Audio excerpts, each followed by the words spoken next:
جو لوگ بغیر اس کے کہ ان کے پاس کوئی دلیل آئی ہو اللہ کی آیتوں میں جھگڑتے ہیں، اللہ کے نزدیک اور مومنوں کے نزدیک جھگڑا سخت ناپسند ہے۔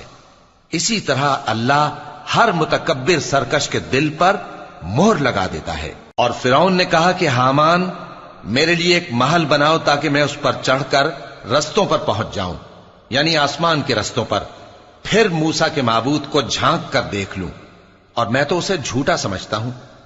اور اسی طرح فرعون کو اس کے اعمال بد اچھے معلوم ہوتے تھے اور وہ رستے سے روک دیا گیا تھا، اور فرعون کی تدبیر تو بیکار تھی۔ اور وہ شخص جو مومن تھا اس نے کہا کہ بھائیو میرے پیچھے چلو، میں تمہیں بھلائی کا رستہ دکھاؤں گا۔ بھائیو یہ دنیا کی زندگی چند روز فائدہ اٹھانے کی چیز ہے، اور جو آخرت ہے وہی ہمیشہ رہنے کا گھر ہے۔